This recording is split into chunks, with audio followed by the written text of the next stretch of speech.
Greetings and welcome to another edition of Top 10 Worst Of Lists, the tops in worst of lists in the entire internet. I'm your host for this evening's endeavor, Albino, and what a pleasure it is to be able to go on this journey together of self-discovery, self-exploration, self-mutilation. No, I shouldn't say that. There won't be any self-mutilation in this particular episode. I only do that on Saturday night episodes. And today's top 10 worst of list is something that features both the profane and the profound. It's top 10 worst pathways to suckage. I feel like this is going to be just as much of a learning experience as it will be entertaining and humorous and satirical. A ribald take on society at large. But before we get into that, just a couple of things real quick. Number one, I'm not responsible for any of my own actions, just like everyone else. I'm unique, individualized, just like everyone else. I did what? No. And so,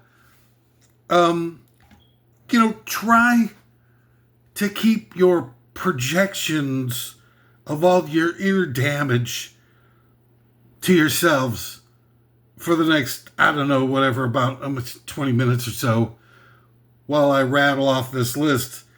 Because, I think it's pretty true at this juncture that most of us have been so destroyed on the inside that we're incapable of having mature feelings, prioritizing things that have the most important ramifications in our lives. Scar tissue, emotional scar tissue.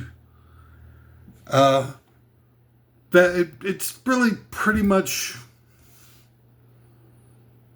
the human race is done deal, okay? Done deal. I wouldn't look forward to any sort of salvage. Now, this list is going to be pretty powerful. And who's to say? This list could be the catalyst to change everything, to turn everything around. But really, if we're being realistic here, there are no consolidated centers of wealth or institutions that have an objective viewpoint about the problems that we're truly facing, or the support, a widespread, non-denominational and nonpartisan ability to be able to collectivize in such ways to provide enough strength, power, and apply that power over time that's necessary to be able to reverse the current status quo / power apparatus that's destroying us and, sucking all the life essence from our souls. So, I don't think anybody's really going to, complain about, my admitting that I'm damaged goods and I can't be trusted and not to be relied upon. I'm not going to, shame myself anymore just because I'm worthless and weak and I wear a Twisted Sister pledge pin. Twisted Sister pledge pin. Number two, I'm not going to do your little partisan garbage here. Y'all, this stuff's been in play, I don't know, probably since like the Golden Calf and stuff 4,000 whatever freaking years ago, but certainly been codified and applied against us since the days of Machiavelli, 600 something years ago. That divide and conquer stuff.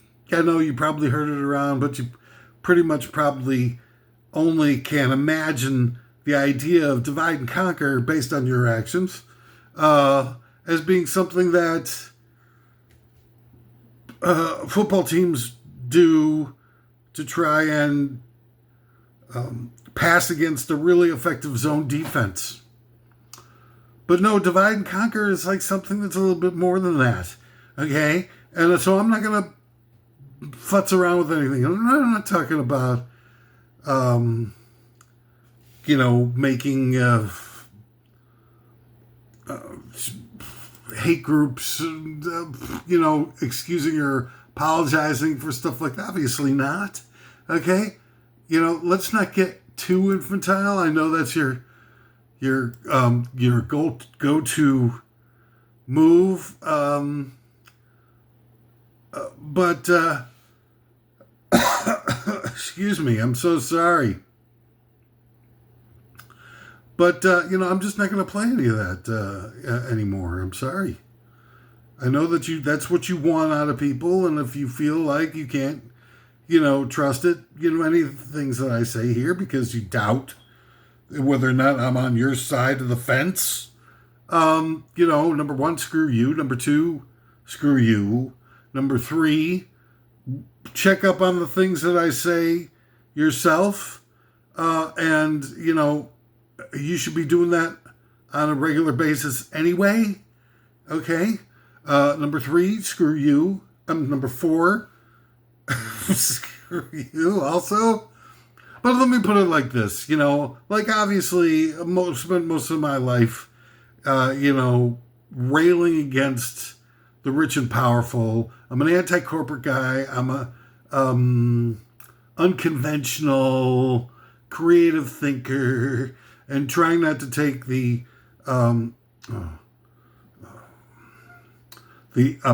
efforts of our overlords to box people in to neatly identifiable packages and whatnot. I think it's all building. I think that the golden rules, my jumping off point for everything. Do unto others as you have them do unto you. Okay?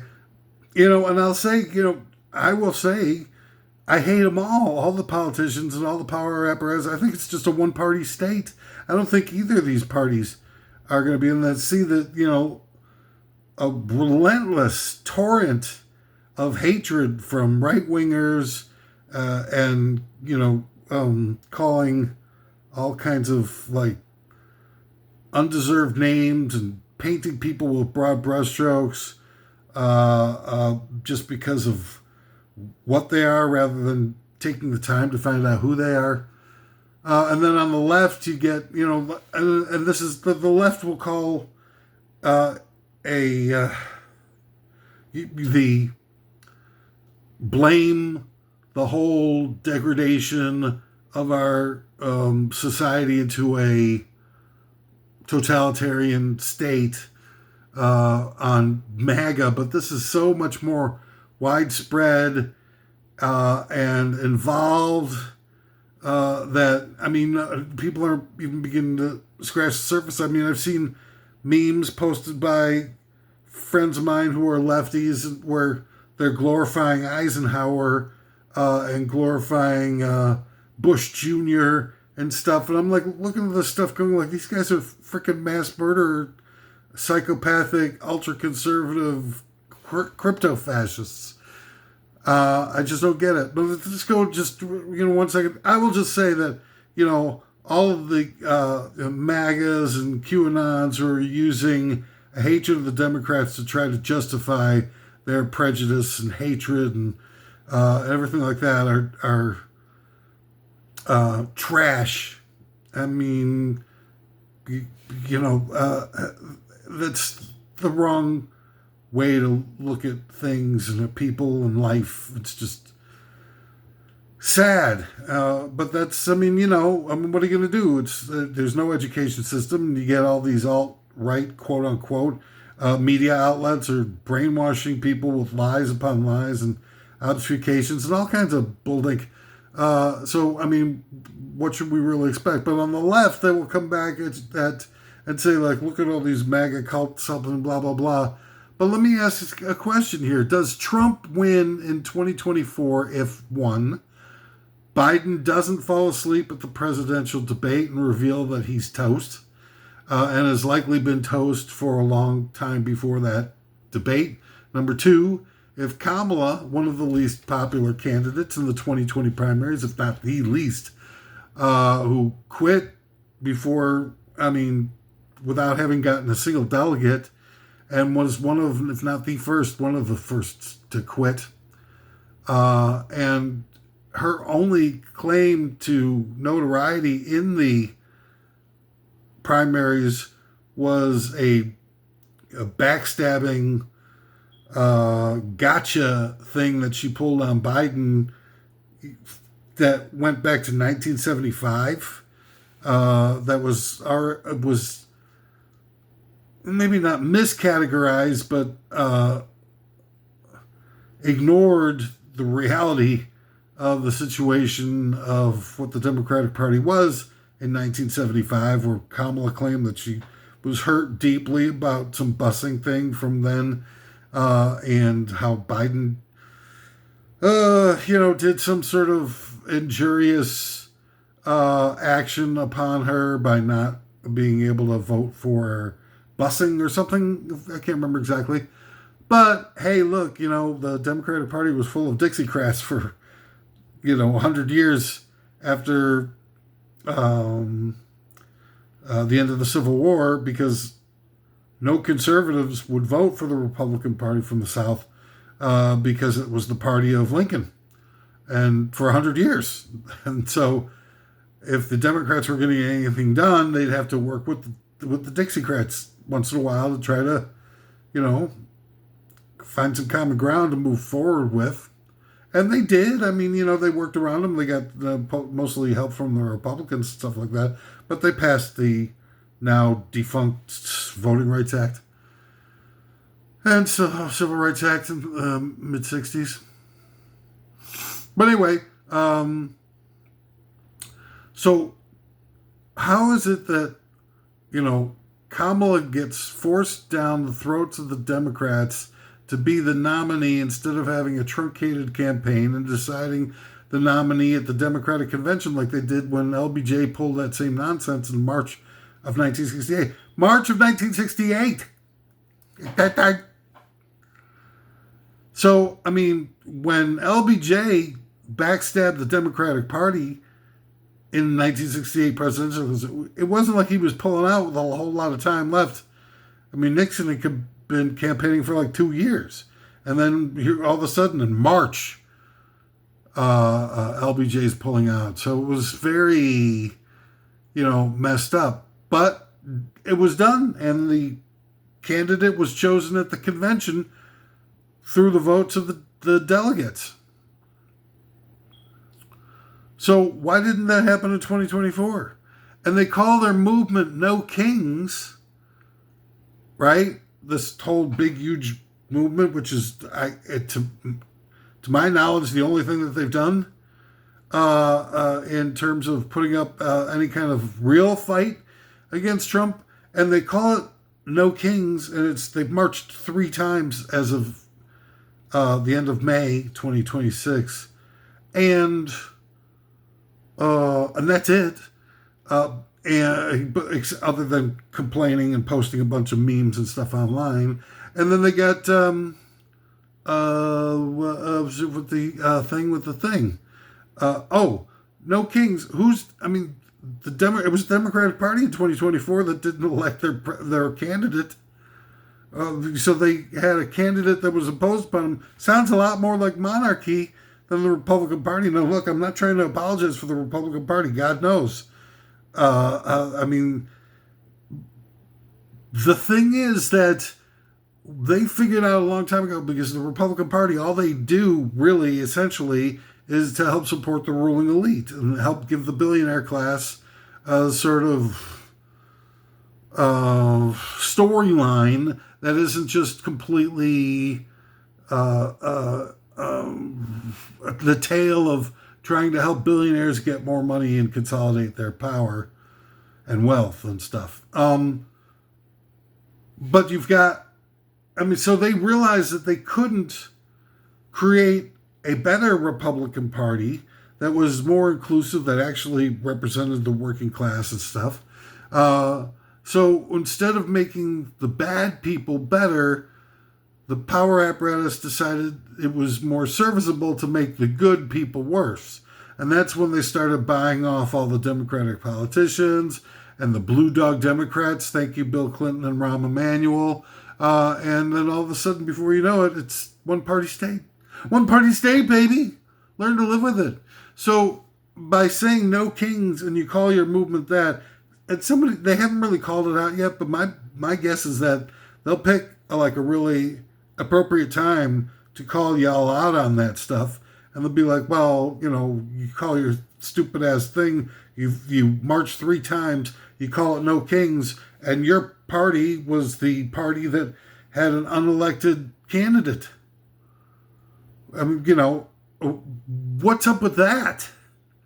Don't go blaming the Republicans for the faulty round. You should have seen how bad Biden was in 2020 and started working on a grassroots campaign to get a decent candidate in there, and insisted on having primaries. And even if the rank and file didn't do that, your leaders definitely lied to you.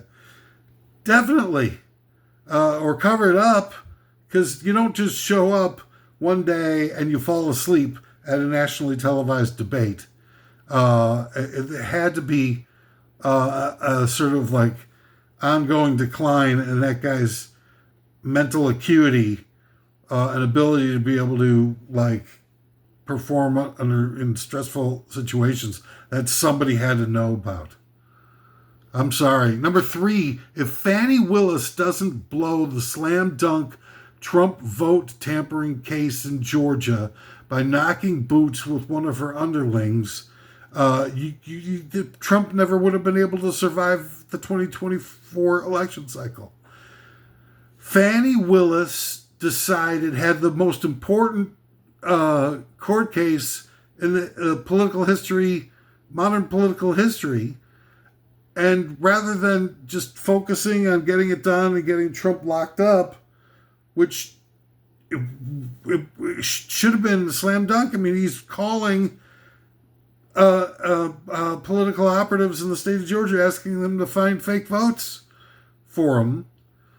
And instead, Fani Willis goes and has sex with one of her underlings on her team and blows the case. The case gets postponed, and now the case has been completely dismissed. Last I checked, Fani Willis is a Democrat. Okay? These things that we're blaming each other on do not happen in a vacuum. The case just disappeared off the radar. It's gone. It's over. End of story. Anyway, so let's get to the whole stupid ass list, whatever. I'm not real excited about this. I've been on the last 15, 20 days, something like that. Only one of the episodes that I've done every day, by the way, has gotten any views at all. So I'm batting zeros across the board for, I don't know, about 14 of the last 15 days worth of episodes. So, it's really, at this point, the guardrails have been applied, and my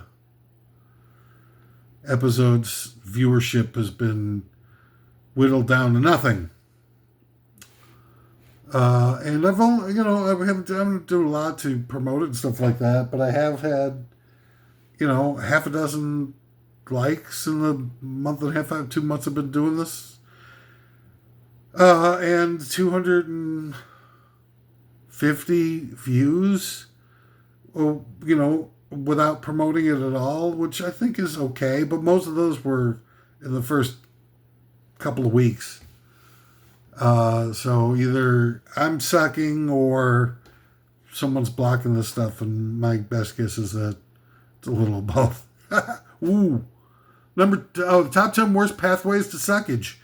I think this is a pretty self-explanatory topic, but anyway, let's get into it, shall we? Number 10, no division of national service to abate climate change. Now, I've been doing everything I possibly can 24/7 for the last 30 years to try to bring change to our society, of which many of my policy recommendations are things like having a division of national service that's not military based, but instead is like a force of service that helps mitigate the impact of climate change on society at large. So when there's a major meteorological catastrophe, as almost like commonplace occurrence these days, this division of service would go to the affected area, and they'd be super trained in all the tasks necessary to be able to stabilize the situation and apply some elbow grease into fixing as much of it as they can. Forest fires and floods and earthquakes and typhoons and atmospheric rivers, El Niños. Hey, I'm an El Niño. I love all that stuff that they just kind of made up, all those terms that they just made up to distract us from talking too much about climate change. El Niños, La Niñas. This stuff never existed. It's recently is like 20 years ago. This stuff just doesn't exist. These are just all a bunch of phony names that they come up with to distract us from seeing, that the earth is being dismantled and ruined, trashed, destroyed, and whatever other adjectives you might like to apply towards it, from the deleterious effects and impacts of pollution and whatever, of too many people breathing. I think I want to go on a big campaign of like reducing the amount of breaths that people take. I think people could learn to breathe a little less, and all the carbon dioxide and whatnot that we produce would be reduced and stuff like that. People could just go like a little bit slower like that, maybe just once or twice a minute, and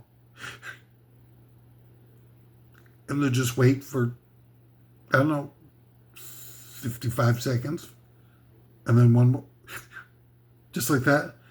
I think that we could get 8 billion people to only breathe twice a minute with really short breaths.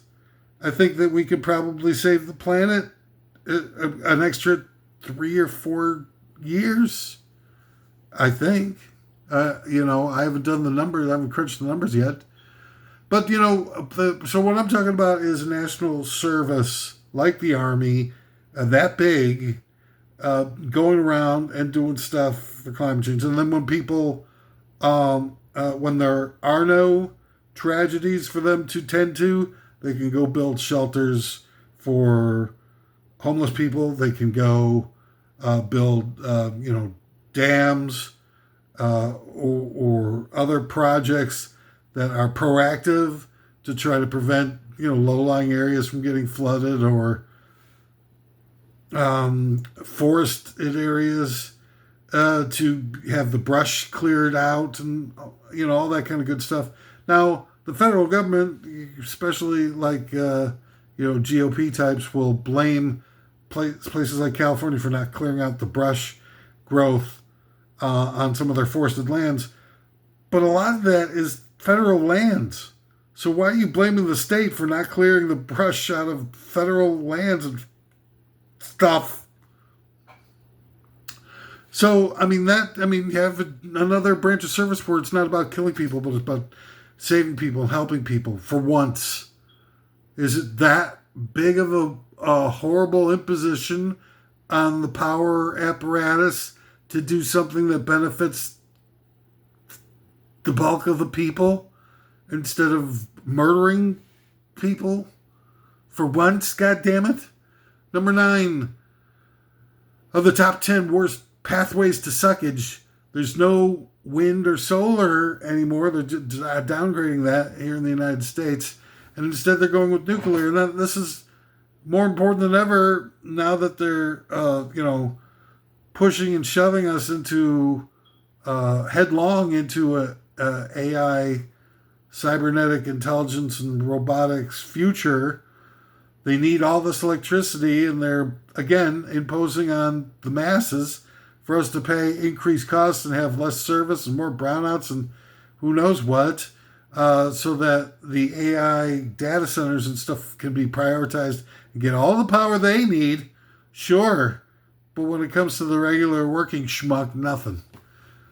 And to make it worse, to make matters worse, they're going with nuclear instead of wind and solar to meet the vastly increasing needs.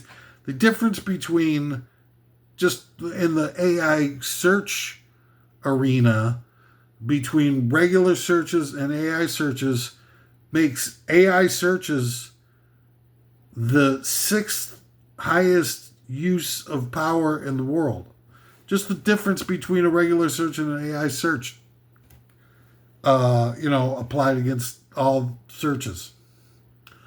So, it's already at mission stage critical. And you hear things like Microsoft wants to buy out, Bill Gates wants to buy out 3 Mile Island, which is where the near nuclear meltdown happened in Pennsylvania back in the 70s. And, Fukushima Daiichi is still leaking radiation into the atmosphere and into the surrounding waters 16 years later. At the same rate that it was 16 years ago. They haven't figured out a way to clean up that mess yet. And they've been storing radioactive water that they've been using to keep the thing from, going full on, drilling the nuclear core through the core of the earth. And that water that they've been using, they've been keeping in tanks, giant tanks, and they released it in 2025. And the 3 times that year, the national news reported that shrimps in the area had to be recalled because they were radioactive. So you do the math. God damn it. Number 8. Top 10 worst pathways to suckage. It's the Saturday Night Live 5 Timers Club. Now, I did one of these rundowns in a previous episode. But basically, here are the 5 timers. Saturday Night Live is one of the most racist, dreary, uninspiring, again, sort of milquetoast, sappy bulldink that everybody projects out as being like this bastion of left-wing liberalism, when it's just like, it's the same type of liberalism that you get when you see Brian the dog on Family Guy, who's the only political character on that show, and he's sitting around acting like a complete important, self-imposing, ignorant jagoff that could possibly be. And it's done intentionally so that they can make liberals out to be smug dummies in the minds of the viewers. And that's the same thing that the entirety of Saturday Night Live is. They'll do a bunch of things that seem kind of like they're catering to left-wing mentalities, but the reality is the bite, the intellectual integrity, the inclusiveness of a variety of ideas and actual powerful political assertions are totally out of the mix. They don't even take place. It's all just a bunch of the guy that they got playing a Trump in 2026 is so horrible. It's like, just sort of plays the guy as like sort of like a bumbling, well-intended Bush Jr. type. And that's not the case. And this guy is pure psychotic. And that's Saturday Night Live's thing. And Lorne Michaels is a decidedly ultra-conservative maniac monster. So the Five Timers Host Club is a big reveal about how racist these pigs really are. And because out of all these things, I got, 67, 97, so it's about 30 people on the Five Timers list. And if you take, and one of those is a five-timer because of performing. That's Kanye West. It's been on 7 times. The guy who does songs about Heil Hitler and stuff like that. So he's real liberal. But if you take him out of the mix, you've got 29 people who are on the SNL Five Timers list.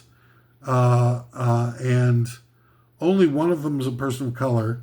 And that's Dwayne Johnson, who his color is as white as a person of color can be and still be considered a person of color, both in terms of his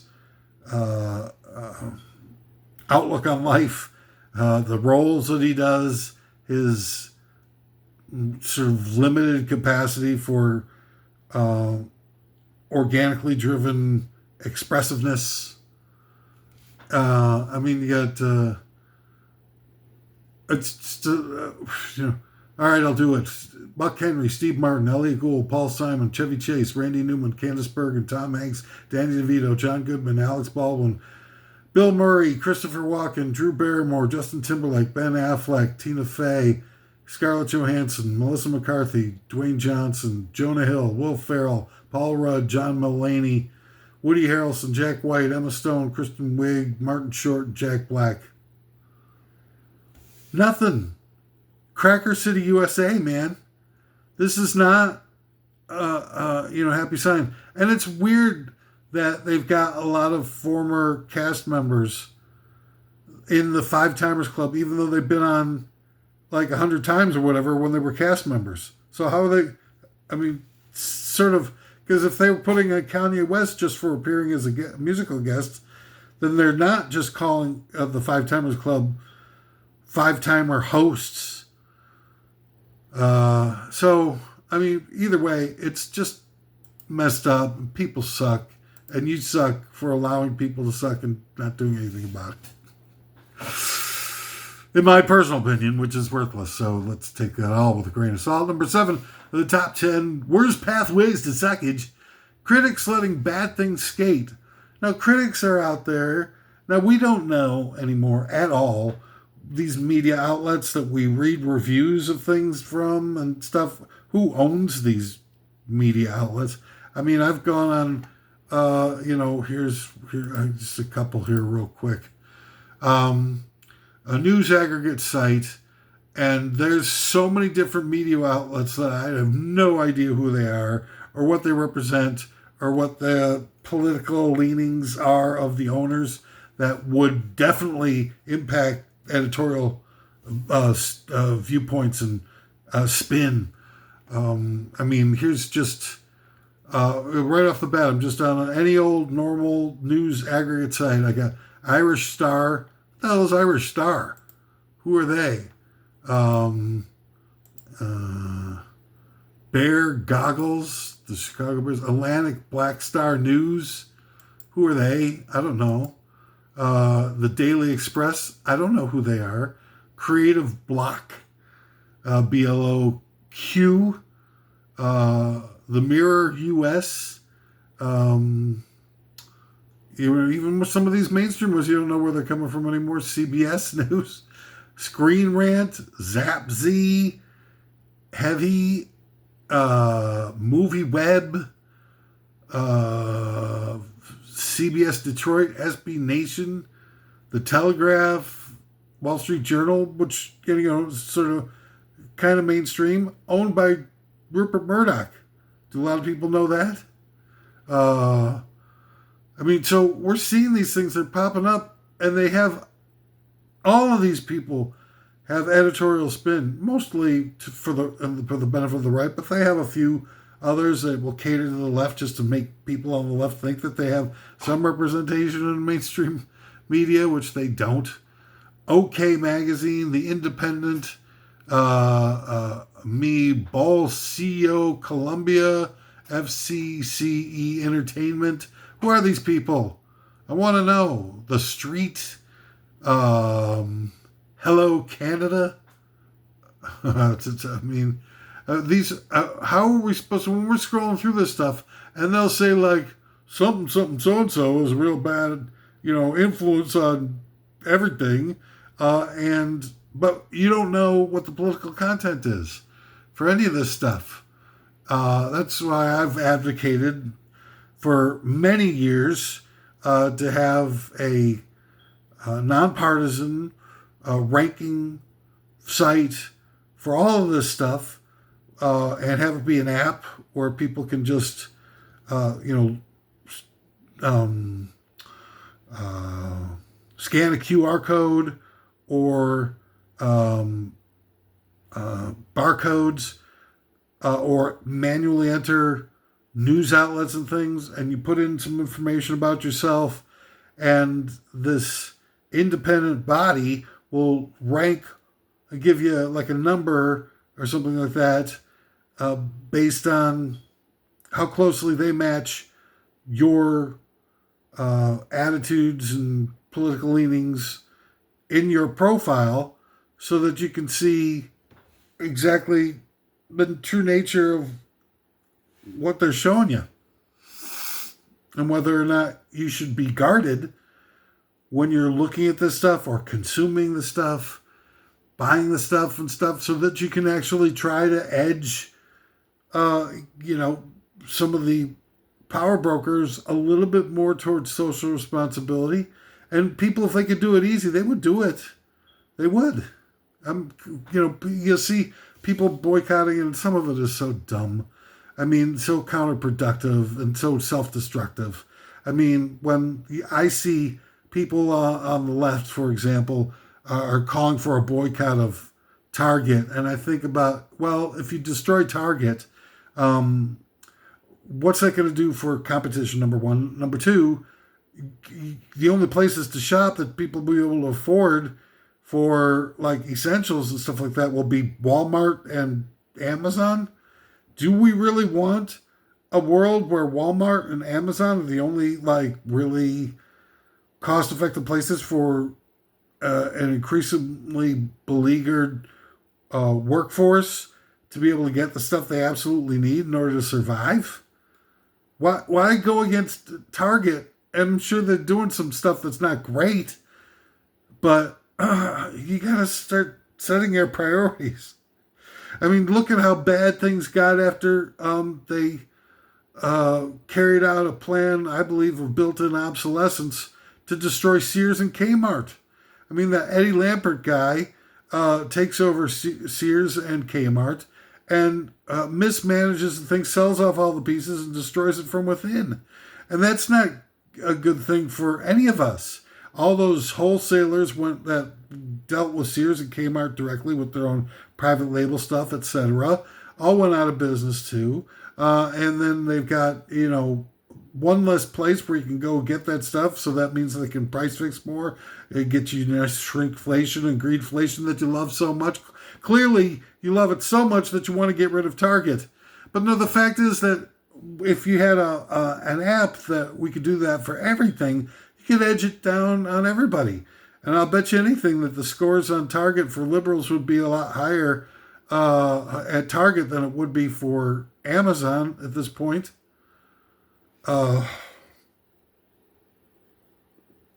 It's just,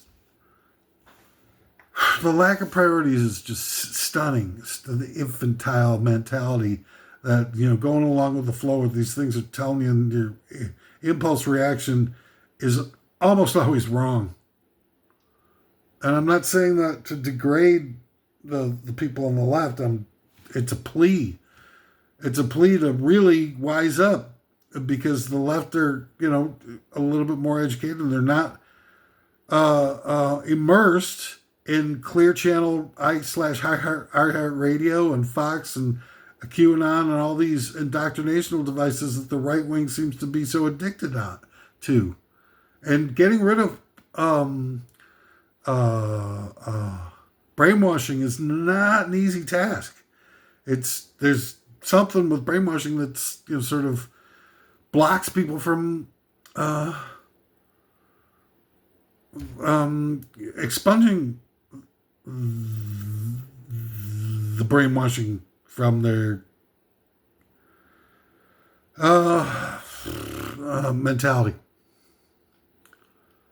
It's difficult. It's difficult to get rid of. So, it's kind of up to the lefties to figure this stuff out, I think, and that's just so depressing based on, let's get rid of Target. Good idea. And we can all go to Walmart because they love people. And clearly Jeff Bezos has got our best interests at heart, so we'd love to see him get more market share when the liberals have destroyed Target.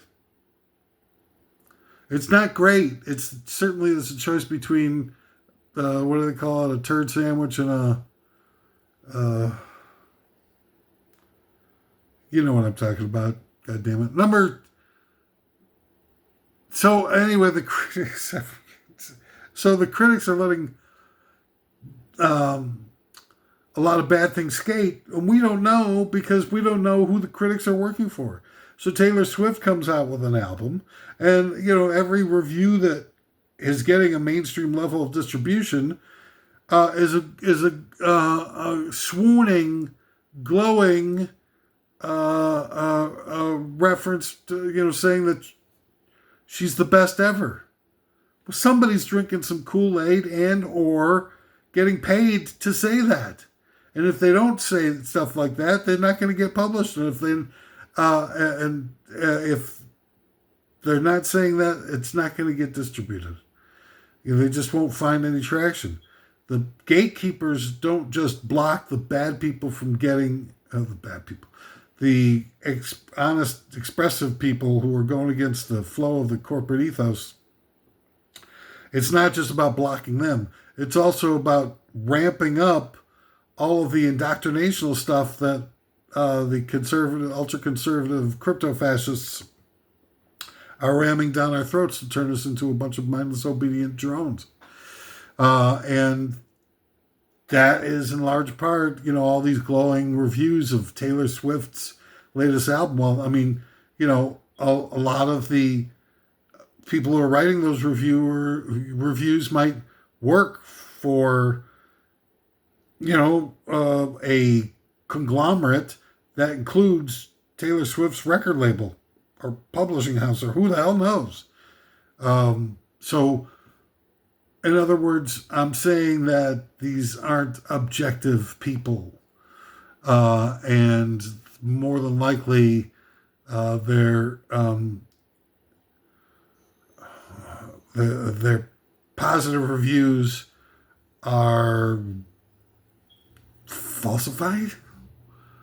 And same with movies. I don't mean to single out Taylor Swift as being the only one, though you never see anything get distribution that says Taylor Swift is a mean spirited, greed addled maniac whose real purpose in life is to suck every penny out of the bank accounts and pocketbooks of her fans by releasing 43 different vinyl colors for Dead Poets Department and so on, etc.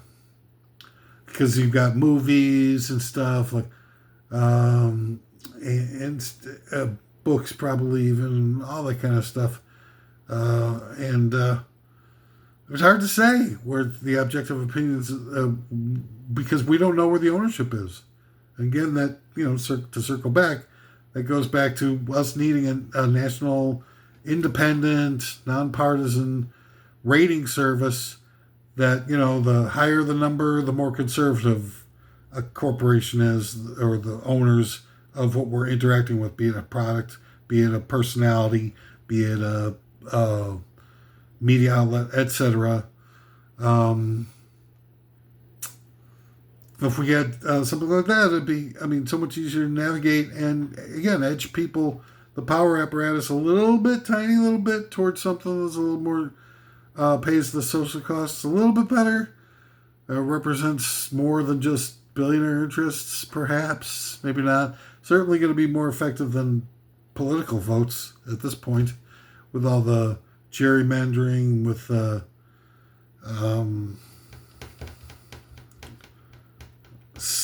was it CS&S? Is that the name of the giant corporation that owns like 80% of the voting machines in the country? I think it is. Political votes are borderline worthless. And you might get a little bit better treatment from, from your perspective, what your party has to offer than somebody else. But it's not likely, because at the end of the day, it's probably just going to be more hardships for the working class. Number 6, top 10 worst pathways to suckage. Schools dumbing down testing.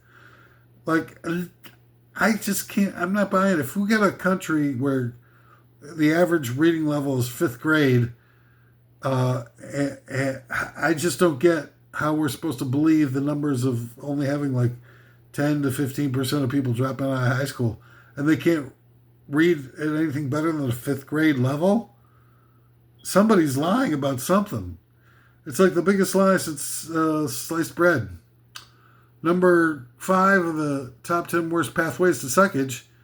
8 gay eepers K. I'm trying to say gatekeepers without the gatekeepers having the AI catch on to the fact that I'm talking about gatekeepers. Because they'll block this like they've done 14 out of the last 15 episodes of Top 10 Worst of List. The best of the worst. Number 4 of the top 10 worst pathways to suckage.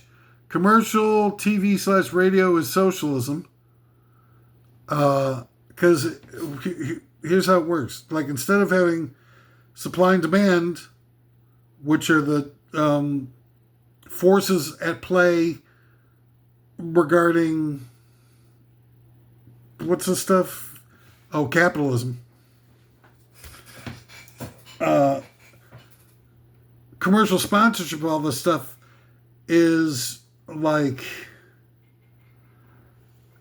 products will take a portion of their monies and put it towards advertising that pays for and otherwise controls the content of media outlets. So how is that? What does that have to do with supply and demand? If we want to watch a television station that has, sold out to a unilateral perspective, and that perspective is from the billionaire class, then we don't have an opportunity to be able to pay for our own channels that can replace those broadcast channels with something that's responding to demand. People want objective truth.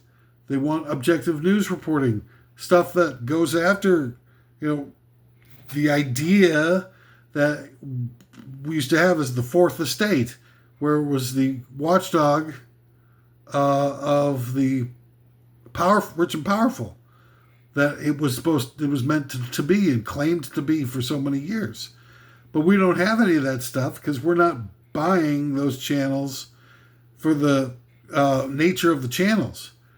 We're forced to have those channels as is, and they're paid for by commercial interests from corporations who are giving over sponsorship money.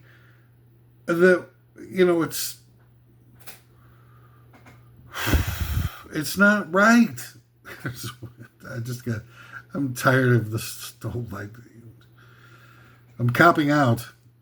And then this was a tie. Number 4 was a tie. Property tax means the United States is a socialist country because, again, going to macroeconomic definitions, a society that's capitalist is based off of the private ownership of property. And communist is where the state owns property. So if you have private property, which sort of ultimately can be just sort of defined as physical property, land ownership and stuff like that. And if you have bought it, but you need to pay property taxes in order to be able to continue to own it, then really property taxes act the same as rent. And so we have, if you don't pay those property taxes, you'll get evicted and the government will come and take what you think is your stuff, but it's not. The government owns it. And until they get rid of property taxes, that's rent that we're paying. So if the government, walk with me, talk with me, hear me now, pay attention later. If the government owns the property and property taxes serve the same as rent, that means that our society is socialist. Sorry, don't mean to burst your bubble. So we are the enemy they've been warning us about all this time for these many years. We are the communists. How do you like that? Number 3 of the top 10 worst pathways to suckage. Vinyl records is, did we not learn our lesson back in this? Everybody's like, because the vinyl, rounded off sound wave of vinyl is so much more refined for my delicate sensibilities. I must have vinyl. How stupid are you to think that? And a lot of the people who are getting off on buying vinyl and stuff like that have fancy themselves as being like civic minded, and they're asking for plastic. They're asking for paper bags instead of plastic, even though that's another lie, because paper is 10 times heavier, costs 10 times as much, and bulkier, and costs 10 times as much to ship with diesel trucks and stuff like that, polluting the air. And plus they're sprayed with so much chemicals that it takes them just as long to biodegrade as the plastic bags do, so you're a dummy for that. But vinyl is just are you out of your freaking minds? Do you know how much more it costs to ship a vinyl thing than a cassette or CD? And all the extra pollution that you're creating? Or in the digital download environment, everybody's finally talking about data centers now. And one of the biggest drivers of data centers isn't necessarily AI, but streaming music. Dumbos. Again, the enemy, I've seen the enemy. A lot of these people are complaining about the enemy is us. We're the goddamn enemy. Number 2 of the top 10 worst pathways to suckage. All the flower pot bike lanes forced on Chicago, and I'm using Chicago as an example, but I think this has taken place in all the blue cities, bear evidence that they expect a massive reduction in population because they keep getting rid of space on the streets for cars, and cars aren't going to be going away until they can have an electric engine that could power a tank and an F-16 fighter jet. Until they do that, which seems like a long ways off, we're stuck with combustion engines because the reason why we still have combustion engines and no public transportation in the United States is because it's necessary to have, absolutely pivotal to have a healthy automobile industry, private automobile industry, in order to be able to afford all the various different weaponry delivery vectors that the military uses. Tanks, jeeps, armored personnel carriers, planes, etc.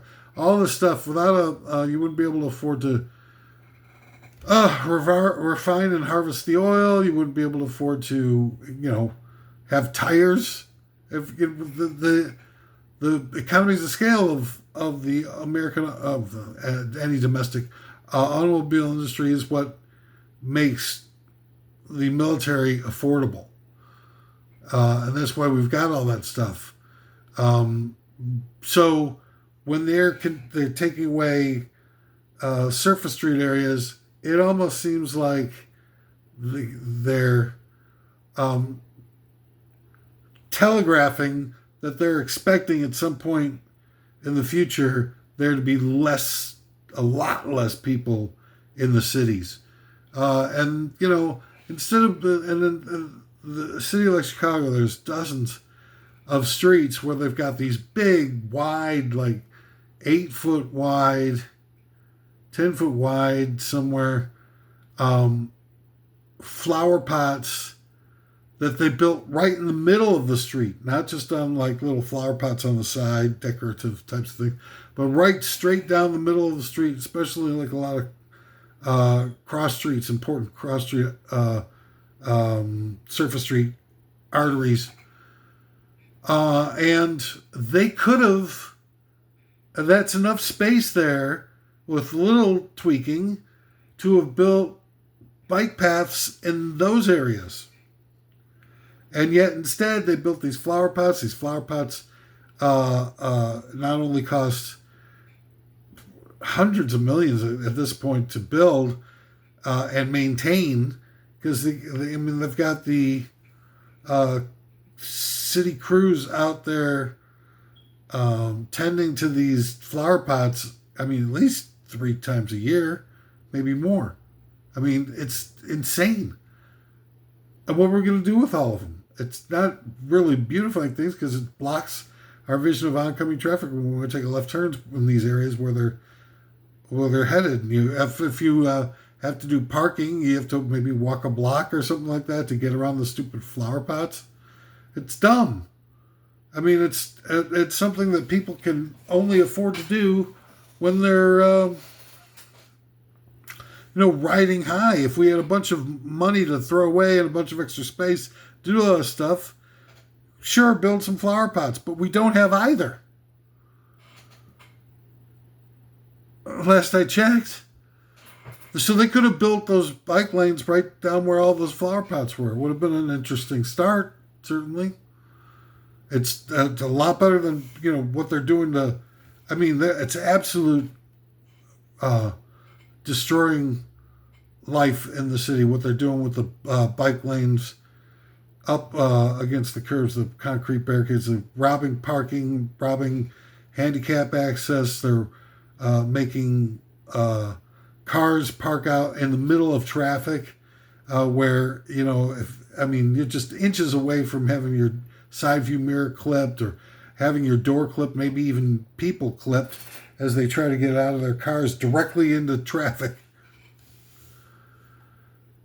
All right, and so the number one top 10 worst pathways to suckage. The iHeartRadio Awards from a company that hates music and human beings. That's right.